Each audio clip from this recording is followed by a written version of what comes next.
Hi guys, today I'm going to be reading from the Oracle Tarot card deck.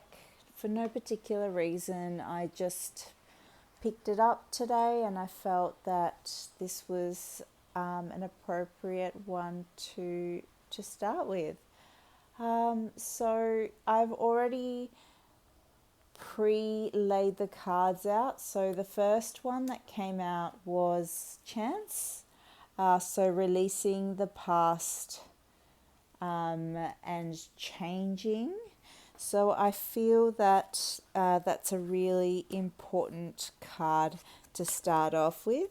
So the essential description of this card is that it's basically time to let go of many things, and some of this process may be difficult and even painful, but dead wood must be cut from the tree for it to grow strong, and these current changes will let the new you begin to thrive in the place of your old self. There are actions and people from the past whom you are being urged to gently let go of. This does not mean that you need to be cold or cruel, it's simply best to release them. Soon enough, the purpose of the process, difficult as it is, will become clear, and you will understand that in order to grow and bloom, this process and the energy it created was destiny working its magic. It will soon be time for you to shine, and this process of change will help to create the energy and strength for new projects, new loves, new friends, and a new life. So basically, change is the beginning of this cycle. Without it, we can't develop anything new, because if we feel that we're stuck and we're continuing to repeat the same cycle, then something isn't quite aligning with what our higher self wants us to be in alignment with. So I think it was Albert Einstein said the definition of insanity is doing the same thing over and over again and expecting a different result. So sometimes we don't actually realize that we're repeating the same cycle until we get the same outcome. And then we think to ourselves, why is it that this has happened yet again? That the reason that this has happened yet again is because we have repeated the same cycles, we've repeated the same patterns, but unknowingly. We might be drawn to certain people for a specific reason, and it ends the same. Maybe it's not because of them, maybe it's because of us, and we have some unhealed trauma or unhealed things in our past that are creating our actions to be the same as what they were in the past, and in turn potentially creating the same outcomes.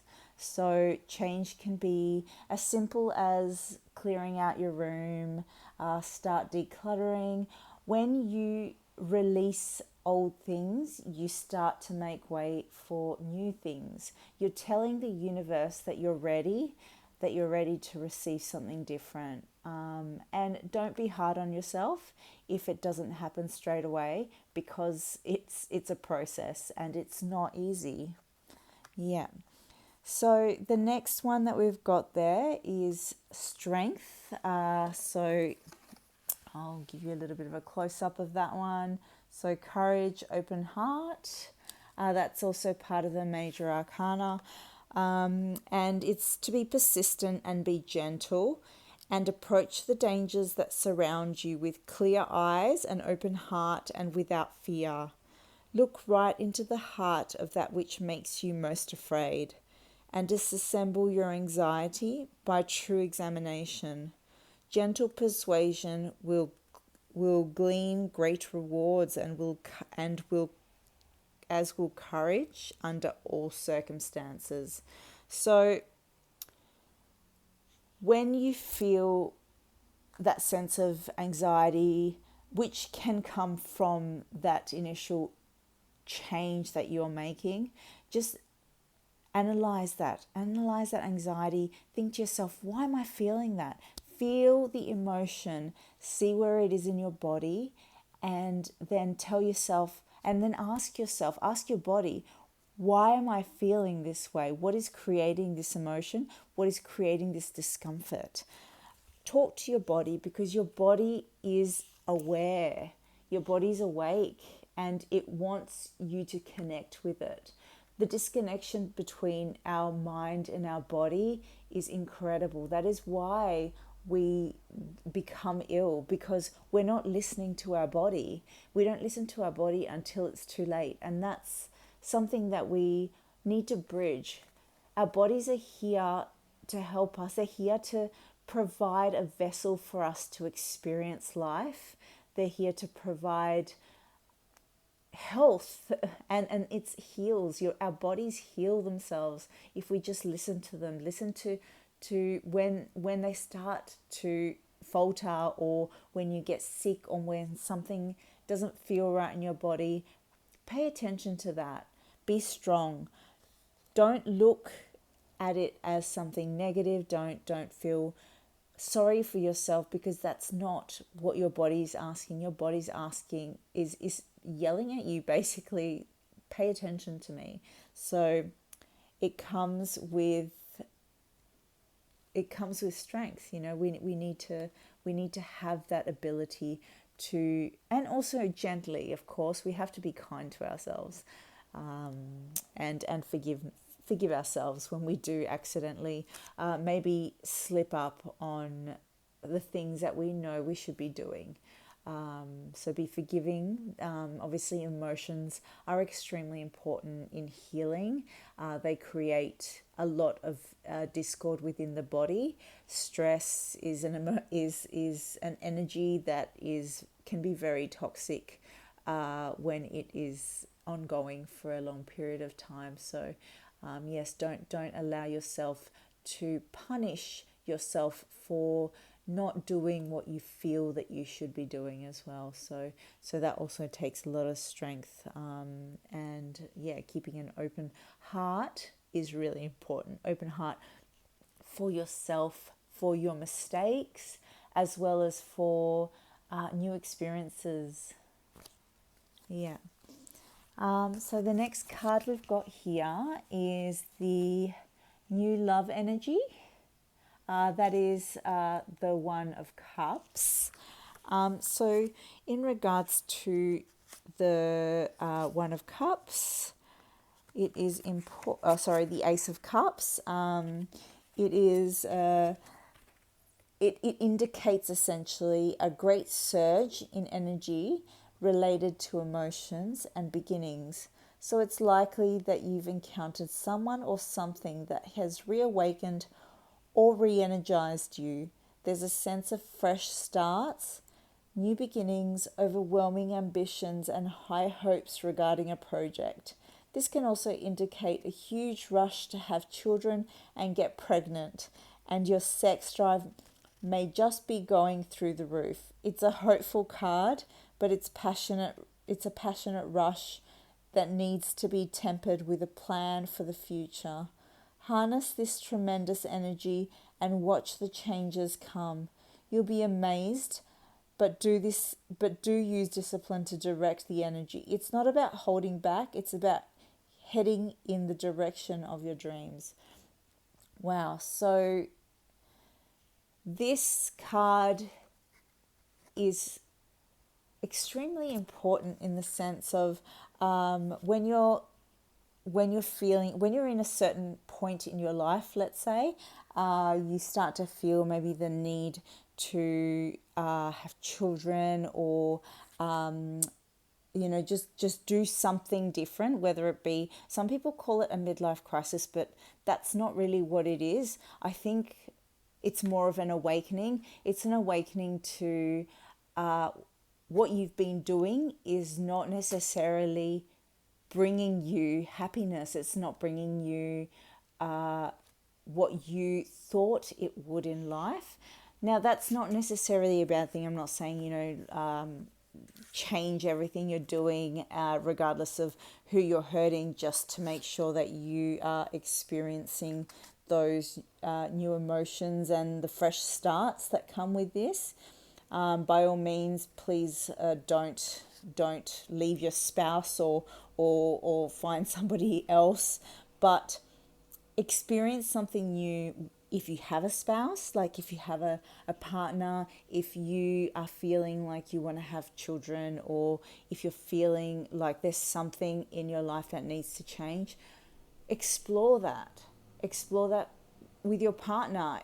Just find a group that maybe has the same interests as you. Discuss it with someone. Find a psychologist, maybe. They might be able to help you analyze your thoughts and potentially help guide you towards achieving whatever it is that you feel that you need in order to fulfill whatever you're missing, or you perceive that you're missing. Sometimes it's just a matter of needing something new, and when we need something different and new in our life, sometimes we tend to take that a bit far, and we go to the extremes and do something ridiculous, or, well, not ridiculous, but potentially dangerous, or something that we might regret later on once we've come to our senses. So it's just best to find something new, find a creative avenue, explore it slowly from step one, and just enjoy being alive, because we're put here on this earth to experience life. And also remember that everything that we're doing, we are contributing to the energy and to the growth of the planet. So be mindful of that, and be mindful of what you're nurturing when you're creating as well. So create, paint, do whatever you feel that you need. So the energy is really flowing at the moment. It might also have something to do with the full moon. Mercury went into retrograde. I think it was yesterday. So, energy's flowing. Let's use this creative energy to achieve something. Alrighty, so finally we have the Six of Cups, and the word for this is reflection. So we've got a lot of question marks down the bottom. Specifically 6, which is probably very significant in the whole sense of things. So the advice for this card is nostalgia may have you in its sticky grip. It can be one thing to muse on the past because you've got some reassessing to do. Okay, look back and work out what you need to resolve. But splashing around in regret's murky waters will only bring you down. And what are you really going to do about it? Look at how much you've changed. Don't beat yourself up for past mistakes. You're not the only one with red marks on the scorecard of life. Improve yourself in the present moment. Right. So what this card, I feel, is telling me is that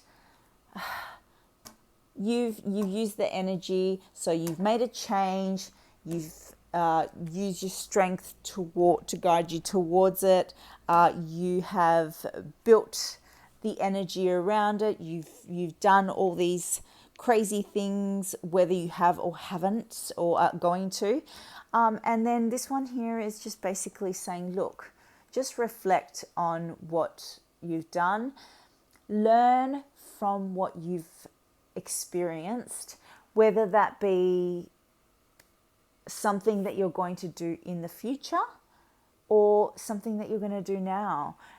Do not beat yourself up over it. As I was saying before, you know what, we have to be kind to ourselves. We are here to learn. We are here to contribute to the universal knowledge, the Akashic records, whatever it is that you feel that you want to refer to it as. So everything that we learn is actually passed on through the veil of connection that we have with other people. So don't be hard on yourself if you've made mistakes. Mistakes are fixable. Some of them might not seem to be, but you've learned a lesson, and that lesson is important. Nothing is the end of the world. So whatever has happened, whatever you've done, okay, it didn't work out, or great, it did work out. Let's try something different, or let's appreciate what we've already got. That's a great way to start, and that's a great way to reflect, I feel.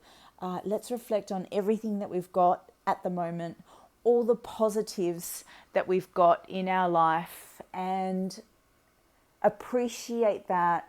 Start with a gratitude journal and then work your way from that, looking backwards on everything that you have done that is beautiful, that is right, and then maybe build something from that. So in essence, and to conclude this, I feel really strongly about the energy that is being brought through. The energy is to create, to change your current circumstances. Not everything, just change something that you feel is not working out for you right now, something that you feel is potentially causing a bit of stress. Just try something different, even if it's something small, a small step. Work with that, strengthen your ability to change that. Small steps with the heart. Always work from the heart, not from the mind, or connect both. Ideally, that's what we want, heart-brain coherence. That's extremely important. And then, new love energy. So find something that really makes you feel new, makes you feel alive again. Just reflect on everything that you do it, reflect on it. How does this make me feel? And then journal if that makes you feel better. But yes, new starts, reflect, change, and work from the heart. Okay, so hopefully that has been an insightful reading for you, and please feel free to let me know if you'd like any additional comments or any additional information regarding anything. You can just leave a message, or just message me privately. But thank you so much for taking the time to listen to my reading, and hopefully you got a lot out of it. Thank you, and have a lovely night or day, depending on where you are. Bye.